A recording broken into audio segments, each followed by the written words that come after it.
and welcome to Purple Rasaa podcasts. Early stage founders often struggle to find the right resources amid an overload of information. Purple Rasaa was born out of this need to help these founders access resources that best fit their needs. Our Purple Rasaa podcasts are fueled by curiosity and are meant to inform and empower founders. Follow us for more content and remember, stay curious and keep hustling. Hello, everyone. On this podcast today, we have Revanth Desai, the co-founder and COO of Weezy, which is a D2C top-wear fast fashion brand. And Revanth is an alumnus of Manipal University, Jaipur, and currently heads operations, growth, and tech for Weezy. Hi, Revanth. Welcome to the Purple Rasaa podcast. Good to have you here today. How are you doing? Hi, Seish. How are you? How are you? Thanks for having me today. I'm doing great and really excited about what you're building at Purple Rasa. And I think that seemed very interesting. And that's what just wanted to actually catch up with you and just do this. Thanks, man. And this Purple Rasaa podcast series is centered around what we call the voice of the entrepreneur. So we will be engaging with you around your story, the strategy and operations, and the growth story of Weezy.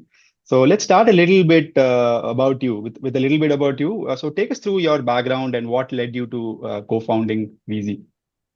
Yeah. So it's just been a normal student journey since till 2019, 2020, till the time I just entered my college for undergraduation. But COVID actually changed a lot for me when COVID hit us back in 2020. All of us were back at home and classes were just going online. Uh, I've actually had a lot of time to think about myself and what could Revanth as an individual do for himself to create value for him first, and then create value for whoever he's working with. And that's where it led me to just ask a question to me that what would a recruiter look at me, or what would a recruiter look at Revanth when he or she is recruiting Revanth for their company? One, coming from a computer science background, right? I should either be a techie acing in all the what do you call technologies which are there in the industry, or I should just have one important attribute in me which would actually create a lot of value for them.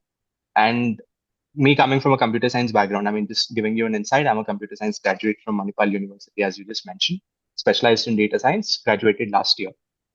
In second year, I've just realized that development roles, I'm particularly not made up for development roles because I've not actually, I didn't find a lot of interest in that.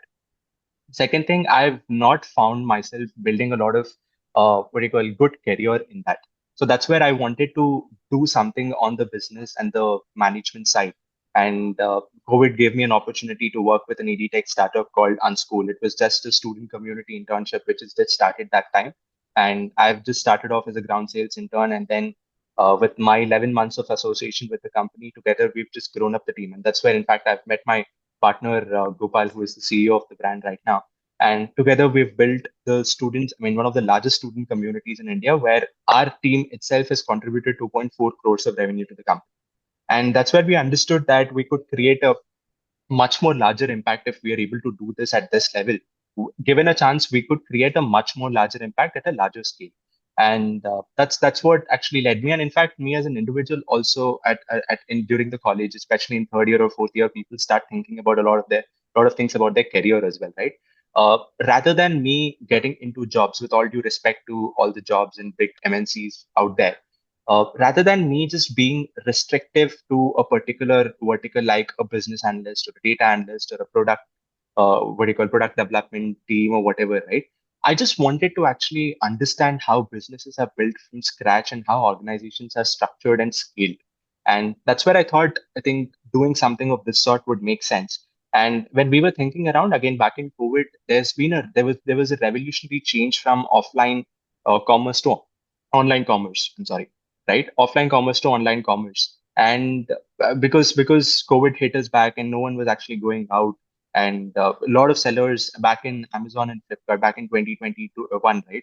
They've become billionaires overnight because of the big billion sales and all of that. We've seen a revolutionary change from offline to online commerce, and clothing is one such essential product where everyone in this world needs clothes to actually wear. And as a conventional saying goes on, right? Any business is built around roti, kapda, makan are the ones which are tend to be scaled, and people will definitely come to you. All you need to actually think of is just to scale it. So that's where we thought that's the right point for us, and then we started off, and that's where the journey of Weezy started, and here we are today. It's been 3 years, been an amazing journey, and a lot more exciting stuff cooking. Great. Good to hear your story because each entrepreneur's journey is personal, and one thread that connects all of them is what drives you. And I think you spoke about what drives you as well. And speaking of quick commerce, Ola's huge Independence Day event, they called it Sankalp, saw them laying out their vision, and it appears that they are foraying into the quick commerce space and dark stores. Are Hmm. you following this, and what are your thoughts about it? I mean, see, quick commerce. I mean, it's a big topic if we actually deep dive into. I think it's just been evolutionary, like as I said, right back in. I mean, especially e-commerce as an entity, as a business domain, right? You could clear cut actually draw a line pre-COVID and post-COVID, because e-commerce was just there as an option for a lot of people before COVID, because where people were a little more specific of offline retail, they wanted to go out and shop and all of that. But COVID actually changed. And then when COVID started, we've had deliveries of 5 to 7 days. That changed to 3 to 5 days. And then now people are talking about 24 to 48 hours deliveries, and even Zepto, Blinkit, and everything, they're killing it at 7 to 10 minutes delivery also. And today, the world is revolving around convenience and technology. And we are at a place where, I mean, we are in a phase where you order a pizza right now, you want the pizza to be in your mouth the next minute. And and quick commerce businesses are just being built around this. Right? And we also falling along the same e-commerce domain. I think quick commerce is the phase right now, and people just actually want this. And in fact, not just Ola, a lot of reputed logistic companies, like for example, Delivery is building a lot of dark stores to stock up inventories for all their sellers and then give it and they have 24 to 48 delivery. And Mintra has actually ventured into 24 hours delivery, and they're also planning to venture into a 6 hours delivery very soon. And a lot of such giant marketplaces. In fact, Amazon is starting this for a lot of Diwali sales, right? For products which can be stocked up, they've in fact run a pilot in Bangalore, and Amazon is also doing a 4 hours delivery. So I think quick commerce is the one which is in trend right now, but I wouldn't say this itself is future. We actually don't know what might come in future, and it's still evolutionary. So like how 7 to 8 days of delivery has come down to 7 to 10 minutes of delivery today. Uh, we never know what else is coming up, or we might again possibly just go back to our good old days of going out and shopping or whatever. Yeah. Yeah, we have a segment in the podcast where we'll talk about the influence of quick commerce and impacts, positive and negative. But I also heard Reliance also announced a service resembling a quick commerce under their GeoMart Correct. service. But we'll move on. Right. Let's dive into VZ right now. You spoke about your journey of co-founding VZ. Now let's talk about the startup itself, and we'll take it slowly. I'll bit towards the metrics as we go. But if we can we start with the you spoke about roti kapda makan, right? But uh, can you speak about what problem are you solving and who are you solving it for? We'll start from there. So, Sesh, rather than telling that we are solving a problem, I would say that we are building upon an existing thing which is there. Like, I mean, we're building upon an existing problem which is already being solved by a lot of the market players, right? Like, especially in clothing, it's a highly competitive market, right?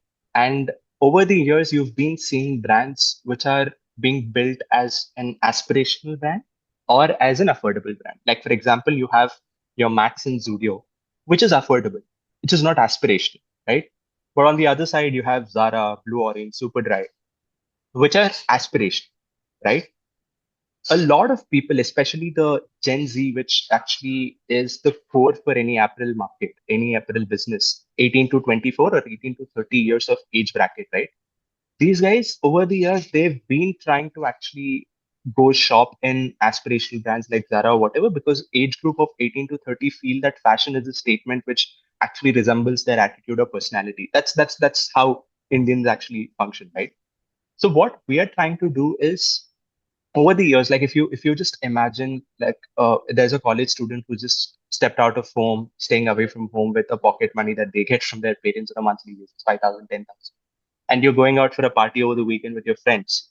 not every time you can spend 4 5,000 for an aspirational product from a Zara or a Blue Orange, and neither you can compromise for an affordable product from Zudio or Max, with all due respect to them, because you wanted to look good and you wanted to show that you're wearing a brand, and you want to show that premiumness in your clothes as well, right? So what we're trying to do is we're trying to build a bridge between an affordable category of brand and an aspirational category of brand, and we're building products which are aspirational but are affordable for these guys. So that's how we started, and this is the intention that's been there right from day one. And we've validated this across multiple lines, across different marketplaces, different channels, and we've been receiving an immense response. And talking about what we as a brand are, we are a top-wear fast fashion brand, especially catering to oversized t-shirts, sweatshirts, and hoodies. As of now, we are catering to top wear as of now. But and as answering your question, whom are we solving this for? We are solving it for 18 to 24, which is our core, and we see a great scope of this getting extended to 30 as well. So that is Right. how we're building. I feel it's not a new problem which is there. We're building upon the existing problem which is there, and we're just trying to build that bridge. Right. And a quick question. What is fast fashion? And is there any specific reason you are sticking to top wear and not apparels in general? Yeah. So fast fashion, I would say, see, it's like especially if you actually talk about female-centric brands, right? You've got ample amount of styles, but back then, I mean, over the last couple of years, right, especially for males, your number of styles are limited. You could just go possibly shop for polos, or you could just go possibly shop for formal shirts or normal shirts, trousers or whatever. But fast fashion, it's like you've got ample amount of styles and they're just being dropped at a rapid trend. Like whatever trend comes in, let's say today's anime trend, you have some of the other styles being dropped in anime trend, right? Tomorrow you have some other trend. Let's say tomorrow you have something which is being built around motivational quotes, or something which is being built around superheroes. That trend is being incorporated. So fast fashion, I mean, it just the word, if you actually split it, fast fashion is you just being incorporating the trends in a very fast way, and then you incorporate that to your fashion trends and then launch it. So this is what we wanted to do. And in fact, why are we sticking to fast fashion? 18 to 24, they want to be in trend. Like today, if there's something which is going in trend, you want to be a part of it. And fast fashion is the answer for them. And why top wear? This is an easy to access category, right? Like when it comes to trousers, you're very specific about your length, the way it fits, and all of that. But t-shirts, especially top wear and shirts, are the most go-to category for a student if you actually think from their core perspective. So that's where we first wanted to build. I'm not telling that we are restricting ourselves to topware itself, but we want one superhero category for us to be built, which is topware as of now, because that's where our expertise lies. And once this becomes stabilized and we are able to build a concrete base out of this, we would definitely love to expand into other. Right. And you mentioned about having to stay in trend. We will dive into Correct. the necessities of having to stay in trend. But before that, Weezy has sold around 20,000 odd products till date, and you have achieved 300% year-on-year growth. You also have a 65% gross margin, and these are solid metrics for a 3-year-old startup, and in the segment that you operate in. So, take us through the growth journey, how you achieve this growth, and what you intend to do further. Yeah. So the journey dates back to July 2021. We started the brand with regular t-shirts in just black and white color with about 20-25 styles. And back then, right, when we actually started, I mean, it just goes with the conventional way of how businesses are built. We first wanted to validate whether what we are building is required by someone. Whether are there anyone out there in the market who is looking to buy what we are trying to build? We first wanted to validate this. And clothing or any apparel based business, it's a very high inventory led business. And right from day one, we just didn't want to what do you call invest and directly get into inventory model. So what we did was we started off the entire brand with a drop shipping model. Drop shipping, just for the context, dropshipping is like you neither own the product nor bear the inventory. You work with a vendor or a factory where they have a ready-made product. They've got a printing setup for them. All you do is, as soon as you get an order, you just print that product and then you ship it across to the customer, white label it with your brand, and just go ahead. So we were initially focused only on the acquisition and growing the brand and validating what we're trying to build keeping our ears open to customers, hearing what these guys are actually telling, incorporating their feedback. And we executed this model for 2 years. And when we started, in fact, we started this with a very exciting model. So any online business, conventional way, they start off with Instagram page, meta ads. You invest hefty amounts on meta ads. And right from day one, meta, it's something like you cannot get instant results, right? It's an inorganic way. You need your algorithm, AI algorithm, to actually learn about your audiences, and that's where it gives you results. So what we did was we started off with an interesting model called as a student brand marketing program. So with our experience of building a huge student community back in school, which is my first internship, right? We have had an experience, and in fact, we had a very, very good connect with the student community. We have hired about 30 folks to start off with, and these guys were the mouth of brand. Like these guys were just speaking about the brand. We've never asked these guys to sell the t-shirts. We just asked them to speak about the designs that we've curated and just keep speaking about the brand. And this model worked so brilliantly that over the last first 6 months of we starting this model, we've made about 6 to 7 lakhs. While we knew that this is a stagnated model, it's not scalable. We just wanted to understand what people are actually thinking about, and it was just all organic Instagram postage and organic followers that we've been trying to gain. And while our Instagram page was growing and while we understood what's our audience tone, what is the tone of content that we should post, who are our audience, what are their expectations, and all of that. And the moment we started seeing that this model is getting stagnated, we've immediately ventured into meta advertisements. And right from the first month of we executing meta ads, we've been running with a 3 to 4 ROAS, which is a very, very good for account starting off right from the first month. So that's how we started. And talking about our numbers, the first financial year we closed it at 9 lakhs. The second year we closed it at 30 lakhs. And last year we closed it at 1.7 crores. So that's how we've been growing. And there were multiple iterations, we've multiple changes in the price points, multiple drops in designs, and all of that. And last year we closed our pre-seed round of funding. We've pivoted from a drop shipping model to an inventory model where we spoke to about 150 factories in Bombay, Ludhiana, Chennai, Bangalore, and all these major textile hubs of India. We've figured out the right product for us. We've engineered the product that what would be the right fit for an oversized fit for an Indian body, and we've entered into this one contract manufacturing, and then we've built.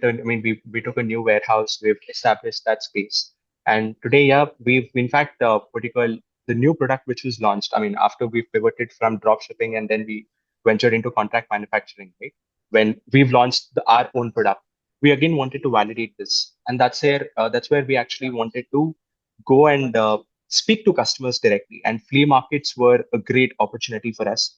We've executed about 10 flea markets in 4 major cities in India, and in this 10 flea markets we've acquired about 2,000 customers, and the response was immense. Like we could literally see people wearing jaywalking in blue orange coming to our stall, thinking, people were just telling that, bro, rather than me buying a blue orange, while it has its own reputation and aspiration, a blue orange t-shirt costs 5,000. You could just buy 5 Weezy t-shirts of 1,000 rupees each and then actually experience the same amount of aspiration and comfort in the same product, right?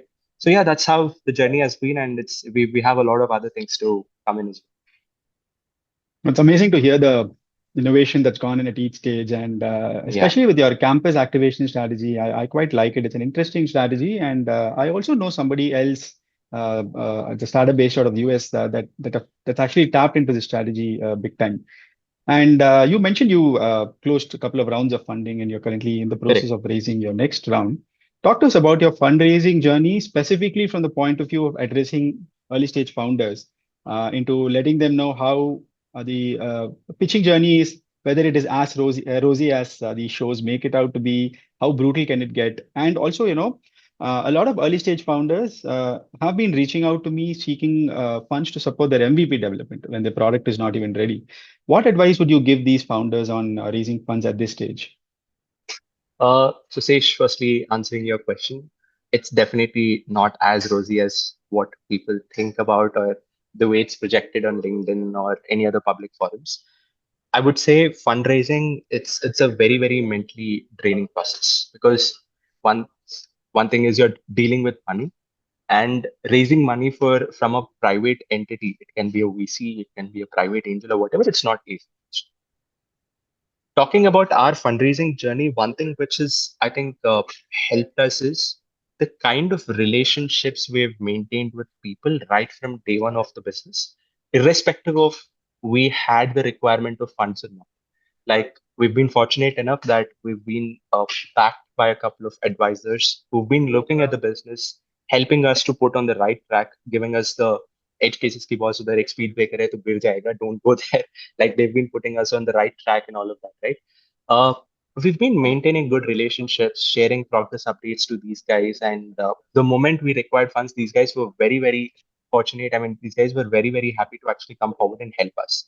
So, talking about our fundraise journey, so what happened in 2022, which is the second year of operation of the brand, right? We had an inbound offer from Campus Fund, which is a VC, right? And we cleared the first two rounds, but we couldn't clear the third round because we weren't fitting into their investment thesis. And back then, the numbers were also not that great according to their investment thesis because it's just the second year of business starting. But one thing that we've done is the guy who has actually sourced the deal for us, the analyst, that person, we've been maintaining a very good relationship. And in fact, that person saw very good conviction in the team and he saw a very good potential in the business also. In fact, he was ready to put in a check of 2-3 lakhs directly back then at his private level. But we have not taken it because we wanted to actually do everything which is possible from our side first and then go down to a point where we actually require funds, and that's where we wanted to raise. And after we graduated 2023, when me and my partner we've graduated, right? That's where we realized that we have to pivot from dropshipping because dropshipping wasn't scalable for us. It requires a lot of manual intervention and it just print on demand and it wasn't scalable. So we wanted to raise funds, and with the relationship we've been maintaining with that analyst, we told that this is the situation, and he's been very, very helpful for us in terms of putting a word in his angel network. So they've got their own angel network of CAs, lawyers, strategy consultants based out of Bombay, and that's where we got a pool of angel investors. Together, they've invested about 50 lakhs. And we were a Startup India seed fund, Startup India incubated business. So we've raised a seed fund from Startup India scheme as well for about 25 lakhs. So altogether, it was a 75 lakhs of pre-seed round for us. And this was invested into the product and the establishment costs. And talking about how we reach out to investors and all of that, I think it's very subjective to everyone, but I feel more than anything, I feel the relationship is something which is important. Like for example, if you want to raise money today, I feel you should actually have a good relationship with that private angel or anyone, right? At least for the last 4 to 6 months, because especially for the early stage founders and early stage businesses, people don't invest money directly looking at the business. They also invest money on founders. Because, like, for example, the pre seed round, back then, we have had enough numbers to back and show people that we have potential to scale things if we have the right funds. And that's where they've invested on team and also partially believing in the business and the potential they saw. So I feel that relationship is something which is very important. You have to be very active on LinkedIn, speak to people, get connections and all of that. And apart from that, you've got multiple other channels, like you've got a lot of accelerators, incubators, IBs who actually help you connect with a lot of VCs and all of that. These are there, but I feel you need someone who actually acts as a bounce board and who's actually there. I mean, who actually gives you a shoulder to cry and share your problems with them, right? So these are the people who are very, very important for you in the entire business strategy, business phase. So that's how our journey has been. You make some important points. I think if I can summarize, one is you once you raise money, you become responsible for managing someone else's money, and Correct. the importance of maintaining relationships with people, not just for raising funds, but looking at them as somebody who can help you in your journey. And finally, I think the importance of mentoring is never, never, the less said. You can't say enough about the importance of having a mentor who can Absolutely. advise you through the journey. Absolutely. Right.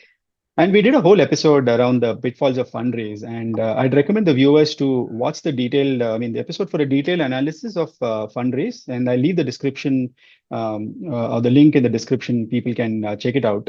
And moving on, did you also know that startups are currently finding novel ways to recycle carbon? I mean, this is slightly away from the topic, but that's something I thought I'll push in. There's a whole Yeah. new industry that is evolving in the space of capturing carbon dioxide from the air, and this is to slow climate change. And this group of technology is actually called CCUS. It's called Carbon Capture Utilization and Storage. And a markets research firm predicts that the carbon utilization market will grow roughly from what is around 3 billion in what was around 3 billion in 2023 to close to around 13 billion in 2030. And BCG even suggests that it could rise up to about 50 billion by 2040. So if you have any interesting ideas around how this captured carbon can be put to use, and that's a different discussion altogether, but I'd recommend that our viewers start thinking about what use this captured carbon can be put to use and build a business around it.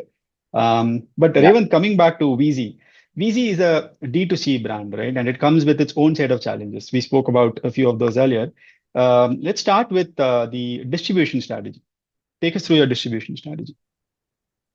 Distribution strategy. So we have our website and we're currently present on 6 marketplaces, which has names like Myntra, Ajio, Paperproof, Amazon, Flipkart, and a couple of other interesting uh, e-commerce and fintech combined platforms as well. And while we have these two, we have the flea markets, which I said, like we keep doing occasionally with respect to major events that come in. These are the few things, and each of these channels comes in with different interests. Like, for example, people who shop on Amazon and Amazon and Flipkart are completely different from people who shop from Myntra and Ajio. So it's all about identifying the data, understanding what each channel is actually talking about, and then just allotting the respective inventories to these channels. So we work with the tech. So it's a centralized management inventory software which helps us manage inventory for all these channels at a centralized level. So we keep monitoring the individual channel wise inventory exhaustion reports. And we have a different strategy for website. We have a different strategy for each of these channels. And when it comes to flea market, it's an altogether different strategy, right? And because especially in apparel, when it comes to styles and designs, they're very subjective. You cannot tell that this design doesn't sell and this design sells. The design which sells on one channel might not sell on other channel, and the design which is not selling on your website might be the best seller in another marketplace. So it's all about talking. I mean, it's all about tracking and being extremely data centric, and also your gut as a guy who is actually selling that. Your gut also speaks that ye design bike, right? So it's all about managing the right amount of inventory levels across these three channels. And apart from that, we've got a very important distribution channel, which is something in the pilot phase right now. I'd like to just throw some light on that. So, routing back to 2021, when we started the brand with a model of student brand marketing program, right? We actually want to cook that back and reinitiate the entire model in a much more standardized and an elaborated way, right? So, what we want is, see, we as a brand, especially when we are in the fast fashion space, we have to be extremely agile and extremely fast in terms of recognizing the trends which are there in the industry. And while I mean, I'm 22 right now. In the next 2 3 years, I'll become 25. I will definitely have some gap of people who are in 2021. I mean, 2021 or 22, right? At that time, the way they are thinking and my mindset with the 25 years of age will be completely different. So what we're trying to do is we're trying to build communities across colleges who will be the eyes and ears of the brand, eyes and ears of Weezy in college. And these guys will be given an open leverage to actually create events and create UGC content, right? User generation content. And it's all about building recall value where all of this again resonates into conversions. So we're building this. In fact, we ran a pilot with two major colleges in Bombay, Mithai and Minus. It's been a beautiful response from these guys. We've got a community of about 300 students right now. And these guys have been very, very creative, very engaging with us. And they act as bounce sports. And this is also very, I mean, I wouldn't say that it's a direct distribution channel like how your marketplace and website are, but it's also a very creative distribution channel where we get in some sort of response and have a lot of repeat customers from this channel. So this is our distribution strategy as of now. Yeah. Right. And you also spoke about the need for your tech and the supply chain to be agile. Correct. And Correct. do you want to add on to anything specific in terms of supply chain? Because you spoke about inventory and you spoke about tech, but let's talk about design. So how does that operate in the space of agility? How quickly do you have to iterate and based on user feedback? Have you had instances where you had to call back a particular set of designs because it was not in trend anymore? Oh yeah, I had a lot of such cases. So the way we create designs, right? Our marketing team and design team works hand in hand. Marketing team having a very, very good hold on what's going on in trend and all of that, and designers being with their own creative mind, right? So what we do is our marketing team, they just give the themes and the mood board of the design, and these designers have the complete room for creativity to create something on the fly. And then that goes with multiple QCs and multiple approvals and all of that. But from the time of you giving the trend and theme to these guys, they creating designs and then you approving it and then that being converted to a real world product, there might be certain cases where that trend is just off, like it is just gone off trend, right? So there has been such instances. In fact, we've launched a couple of designs which are after trend. Like what happened was, especially, I mean, I wouldn't say that this is design. Uh, so last year, 2023, when we've completed our fundraise, there was some glitch with the MCA portal, and the funds hit the escrow account a bit late, and we were extremely delayed for our winter collection. Right, we were extremely delayed for our winter collection. I got my products and the entire stuff ready at my warehouse in December second or third week, and I barely had about 3 weeks of the entire winter collection to actually perform. And because we were already off the trend and off the season back then, right? So such things are tend to happen, but you have to be extremely agile and you need to be very, very conscious about what's happening in the supply chain. And not just our business, especially any business which is inventory led, right? The efficiency of your supply chain is directly proportional to your business being successful. And at least this caters to 60 to 70% of your strength of supply chain. That decides the success factor of your business, because as I said, today the people, when today the audience are revolving around technology and convenience, and they want instant gratification. People are not ready to wait for 5 to 7 days for their shipment to get delivered to them. Neither people are not ready to wait for brands to launch something in trend from the time it comes into picture. So today something comes in trend, they want to see that in the next couple of days or the next couple, I mean, in a few weeks, right? So supply chain agility is very, very important. Like, for example, if I'll just give you one case, you'll understand how critical it is. You will have, let's say you have 100 styles and you're launching 30 new styles, right? You have to take care of how the inventory of previous styles should be managed. How should you flush out the previous inventory? How should you acquire, I mean, how should you allot different inventory for this? And what are the levels of inventory that you need to do? What are the bars set for each of these styles? And especially in apparel, you've got a lot of data points. It's not just a style. Each style is again in different sizes: S, M, L, XL, double XL, right?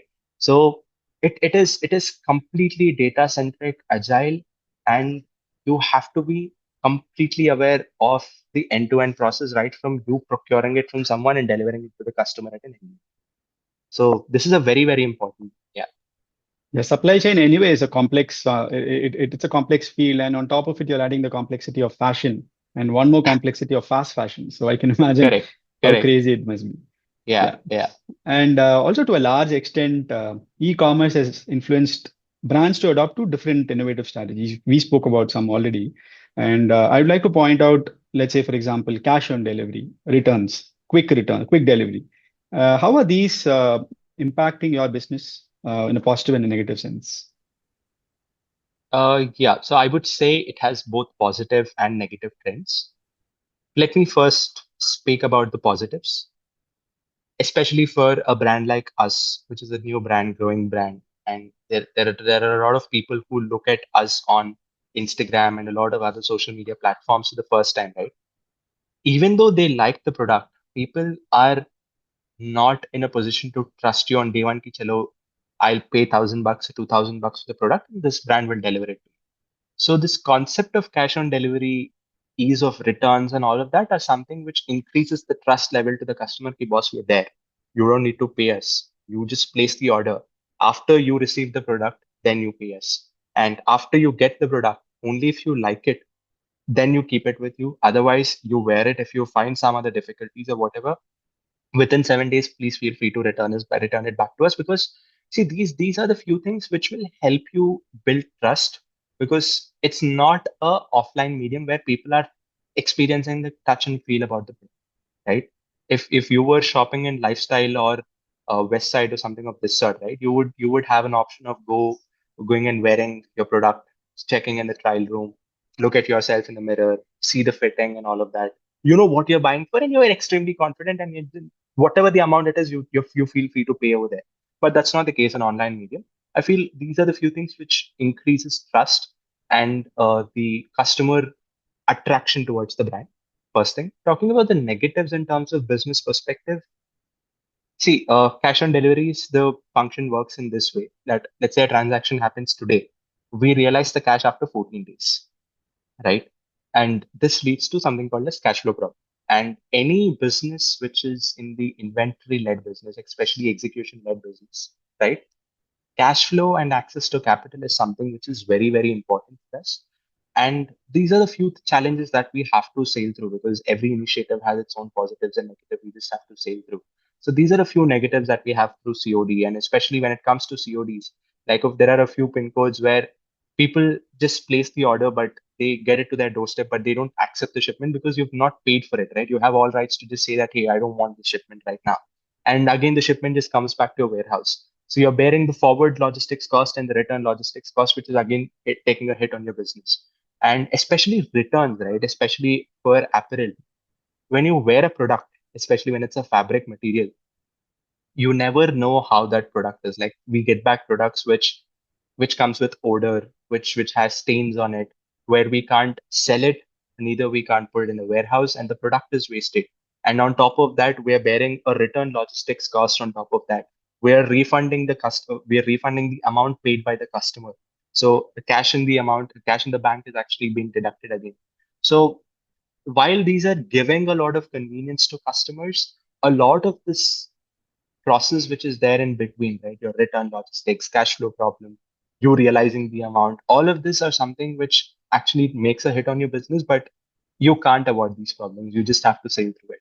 So your success always lies in how can you mitigate all these things? Like how can you mitigate your returns? How can you mitigate your return shipments? Like how can you ensure that the COD shipments which are being sent are being accepted by the customers? Like for example, a simple solution could be identify the pin codes where a lot of return shipments are coming in for CODs where people are not accepting it.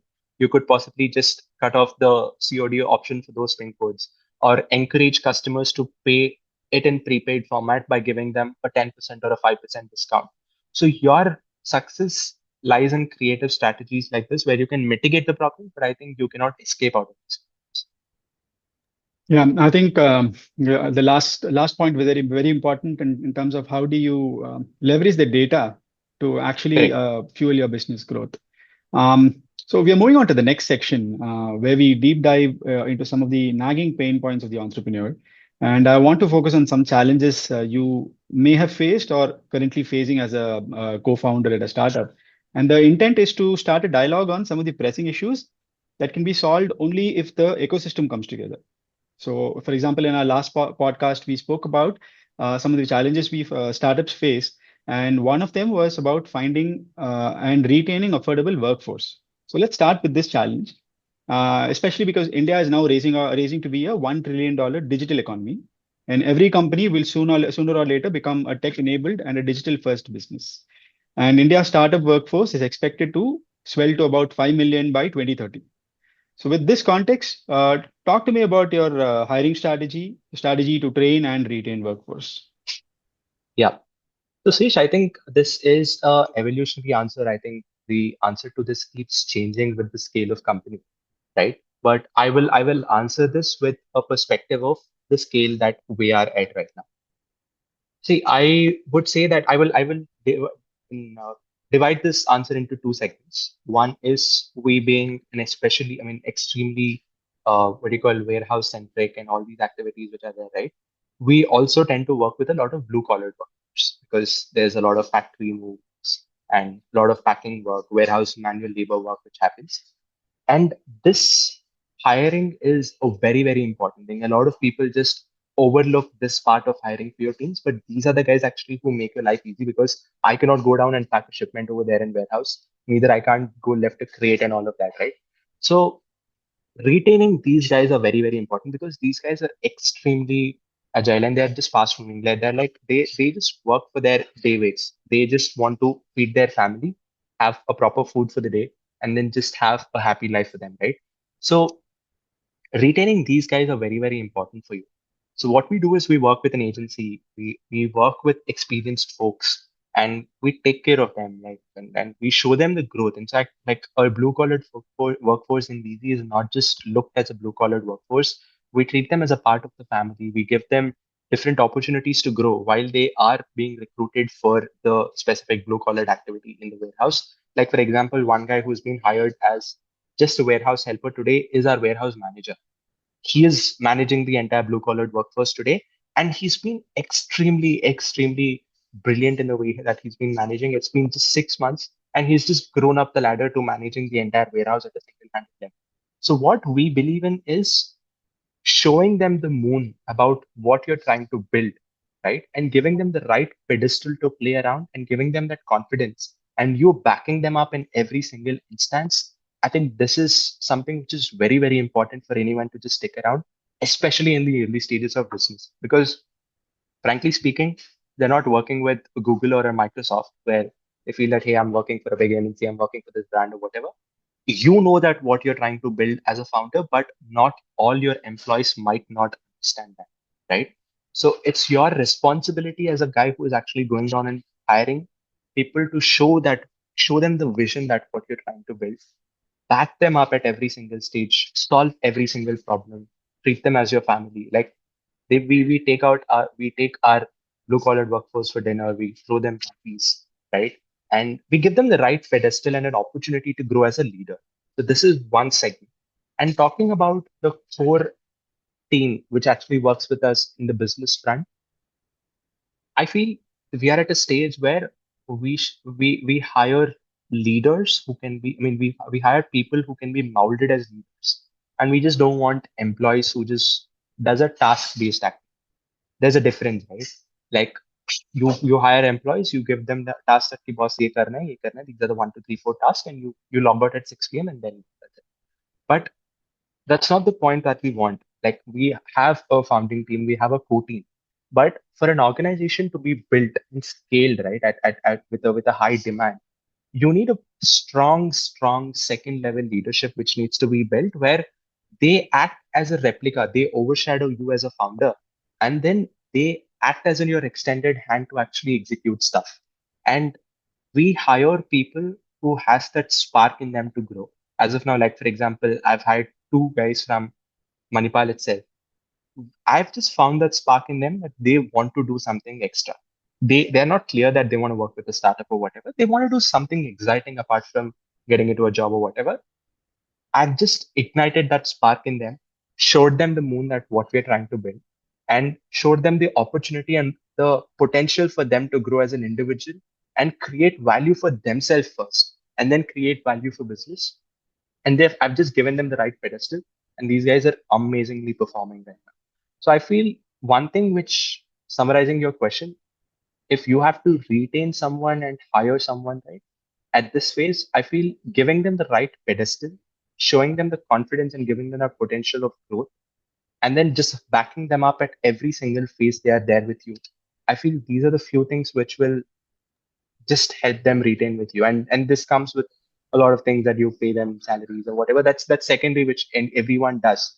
But these are a few things which makes them stick back with you. Ki, "Haan, if I work with these guys, that I have a potential to grow." And I always have this point in my mind that I want my team to be more smarter than me. Because if I work with more smart people, right, these guys are more smarter to figure out a solution. And my life as a co-founder actually makes easier. Like I'm making my life simpler. So I always believe in working with more smarter people and creating skill sets in the team which are distinct to everyone. And all of these skill sets combined together as a team complements each complements with each other and just comes out as a brilliant team working together. So I feel this is the a strategy we've been following at Weezy, and it's been working brilliantly for us. This might change as we scale up, but yeah, this is the strategy as of. And I'm very glad that we spoke about the blue collared workforce and how how you train and engage them. It's important that because they're the backbone of the entire industry. And Absolutely. uh, and interesting you mentioned about one of your strategies being in keeping it inclusive, not just in the other areas, but keeping them inclusive in the vision of the business. And Correct. that I feel is a very important way for each startup. Large organizations do it, but startups sometimes cannot focus on this. But I'm glad you're doing it. As a follow-up question, this is more towards how can you spoke about leadership, right? Um, Most of our education systems at the high level, even at the highest level, are focused towards getting people job ready. And I'm not too sure if that's the way to go forward because everybody has to have the potential to be a leader. And what entails being a leader, there are different definitions to it, textbook as well as practical definitions. So my question is around how can academic institutions with this context adapt to the increasing demand to equip students with the skills needed for the rapidly evolving tech-driven landscape? How do you think academic institutions can cope and adapt to this change? Uh, okay. So have a different take to this. See, firstly, being a leader or building a business, none of this can be taught. I think this should come from you. It should be within you.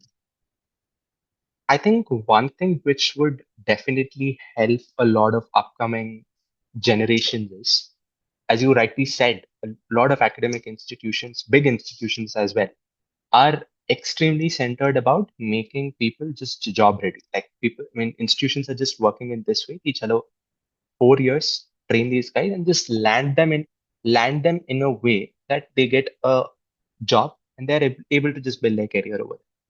But I feel the ecosystem needs to change. Like for example, if you take any B school example for sake, right? For example, if I talk about ISB, the entire class ecosystem is different. You sit with a vice president, you sit with a lawyer, you sit with a military guy, you sit with a strategy consultant, you sit with a CA, and your entire conversations and the ecosystems are centered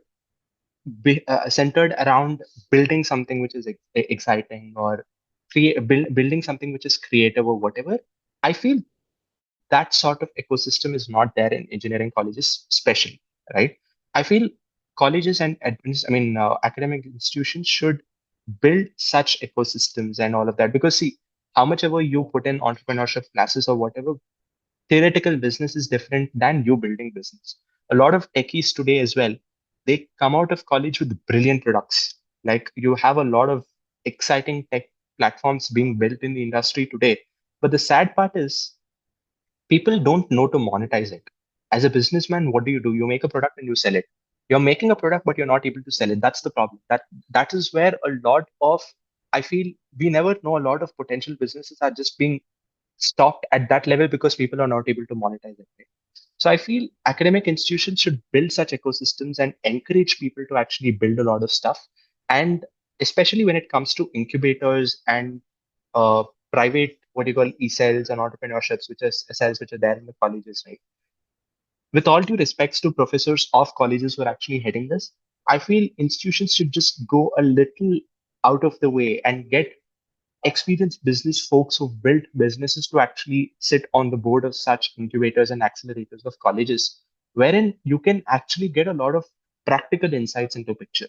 Like as on date, academic institutions, accelerators and incubators are just centered towards you incorporating your company and you getting a workspace to work over there, getting in some insights ki ha ye karo, wo karo, and all of that. But I feel not just this, a lot of practical insights need to be given, which I feel are not actually helping a lot of students to go out and do it.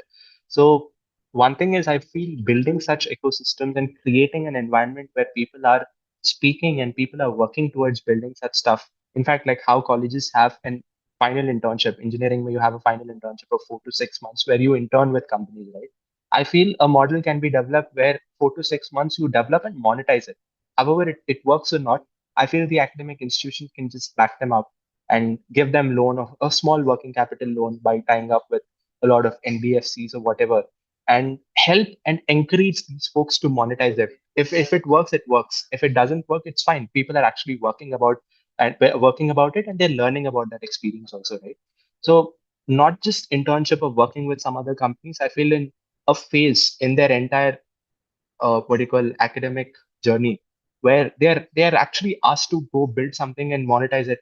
And people are creative. They just need that nudge. They just need that push to actually bring in that ability to sell somehow. The more you sell, because rejections is something that's very common in this space, right? You have to know how to put across your product. You should know how to make someone take out an X amount of rupees from their pocket and spend on the product that you are selling to them, right? This is very, very important. So I feel these sort of initiatives are very, very important, which would help coming generations. And I'm happy that, in fact, Startup India Seed Fund scheme, initially it was just centered to the government scheme. Now they're collaborating with a lot of incubators and accelerators of different colleges, helping a lot of early stage startups with loans of about 3 to 4 lakhs and seed fund investments of about 10 lakhs or whatever. And I feel such initiatives will help.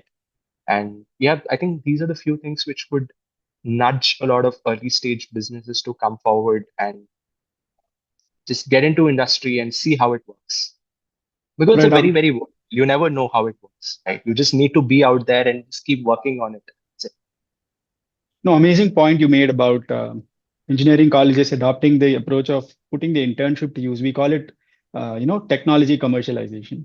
Only when you Correct. learn how to sell your innovation do you actually look at who are you selling to, what problem are you solving, and how can you price it. There's so much people can learn. It's a very interesting thought. And of course, like we started off saying, this is the intent of this is just to start a dialogue. We are no way proposing any solutions. It is not easy. This is for people in this space to actually start thinking about innovative ways of solving this challenge. Moving to the last question, Revanth. Quick commerce has completely altered consumer behavior. What started off with food has now made its way into electronics, fashion, and more. And there are dark stores in every locality. And Indian e-commerce is projected to grow at around a CAGR of 12% in the next 5 years. And quick commerce has taken over a major share of Indian buyers' wallets and have even started replacing some of the apps on our phone, e-commerce apps on our phone. On one side, this has raised concerns around road safety, including the safety of delivery agents.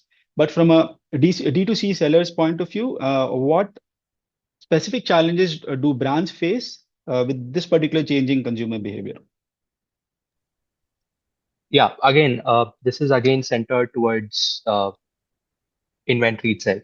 Like if you actually understand how quick commerce as a model works, let's say if I'm sitting in Bombay and I want something to be delivered in 10 minutes, I need a store to stack up everything which, let's say if I order something in Blinkit or Zepto today, I need everything to be stacked up within a radius of 2 to 3 kilometers from the place where I am, so that that product can reach me in 7 to 10 minutes that these platforms are actually promising. Now, when you actually root back and just go backtrack this entire process, if you have to store goods in your locality of within 2 to 3 kilometers radius to deliver it in 7 to 10 minutes, you need to stack up inventory from products and then store in your warehouse and then wait for orders to come in. Now, quickly moving the perspective to a business. Let's say if I talk about Weezy as a business for this perspective, right? If I have products in my warehouse, I know that where my orders are coming from, my marketplaces, my stores, my flea markets, or whatever, and I know how my inventory circulation is actually going out. But the moment when we venture into quick commerce as a space, you need to block a chunk of inventory in their respective dark stores, and you have to wait for the orders to come in. And this comes in with a lot of fixed costs as well. Like, for example, a age old model like how Amazon functions with fulfilled by Amazon model, FBA model, where you stock the goods in Amazon's warehouse, right? You pay for every cubic centimeter of volume that you occupy in their warehouse. And that is a very, very high cost, right? And usually what sellers do is they start off with your self-ship model where you ship the products. You don't give it and you don't give it to Amazon's warehouse or whatever. Whatever is actually circulating more or whatever is actually selling more, you could possibly put that in Amazon's warehouse or whatever. And then because you know that volumes are there and that will sell out. But that's not the case in quick commerce. Today, if I decide that a brand has to go, whatever the styles or whatever the products that you're selling, you definitely have to park a chunk, which is a high volume inventory in their warehouse. And this comes with a lot of fixed costs that you have to bear, and then you're blocking the inventory. So this is one challenge. And apart from that, the circulation of inventory as well, right? Like as you said, it's the quick commerce domain. It's just growing in an exponential phase right now. And the more circulation of inventory, you have to procure more. You have to be extremely agile, and then you have to keep flushing in inventory to these guys. On the other side, you have to cater to your own needs of your warehouse inventory and all of that. So I feel this is the primary challenge which a brands actually face when it comes to quick commerce. But again, this is a challenge that you cannot escape out of when you want to build something in quick commerce. You have to sail through this. And again, this roots back to something called as a working capital problem or a cash flow problem, which is a very, very important for a inventory-led business. So in fact, I feel a lot of initiatives could be made in terms of lending certain working capital loans for businesses like us. Because, like for example, if I perform on a marketplace, right, the credit time for me to realize the actual cash in my account is about 30 to 40 days because they have their own due financial process and the credits to be made and all of that, right? So this comes in and creates a gap in the working capital and the cash flow for the business to manage. So I feel these are a few things which the D2C brands have to go through and solve for it if you have to be in the quick commerce game. But yeah, you cannot actually escape out of this. You have to solve for it and then save these challenges. And another interesting point that you mentioned, Sesh, what you call challenges for riders and safety concerns and all of that. Again, as I said, every initiative comes with its own pros and cons.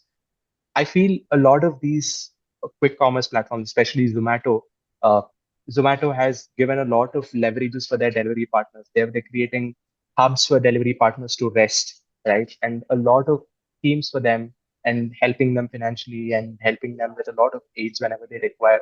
I feel a lot of these Depto Blanket will also definitely come with this. But as I said, rooting back to our previous section, you taking care of your delivery partners who are your most important element, and like the most important person in the entire business chain, right? If these guys are not there, you're not able to deliver it in 7 to 10 minutes. If you're able to retain these folks and take care of them properly, they will do everything that you require as a business.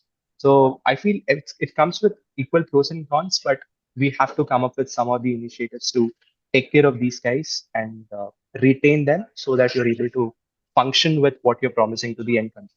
Because the end consumer doesn't care about कि मेरा delivery partner को cold हो गया, सर्दी हो गया, he fell down there or whatever. I will only think that मेरा product 7 minutes में नहीं आया, 10 minutes में नहीं आया. I just want that in my hand in 7 to 10 minutes, whatever you promised. That's it. That's what end consumer takes. So yeah, I think these are the challenges you have to solve for it and save for it. Revanth, it's been fantastic talking to you. Thank you so much for doing this with us. And I know you're busy. You're in the middle of I think it's a flea market again in Mumbai. Correct. Right. Correct. And I think we've honored our 1 hour commitment. And Right. again, thanks so much. We wish you all success with Weezy. But do you want to show us your the t-shirt that you're wearing? Is that a Weezy t-shirt? Yeah. This is a Weezy t-shirt. It's called Infinity Links. I'm wearing a Weezy t-shirt. Yeah. Great. And to the audience, if you've got any thoughts or stories to share about your own startup journeys, drop them in the comments. Catch you in the next episode. Until then, stay curious and keep hustling. Thank you. Thanks, Sage. Thanks for having me. Thank you.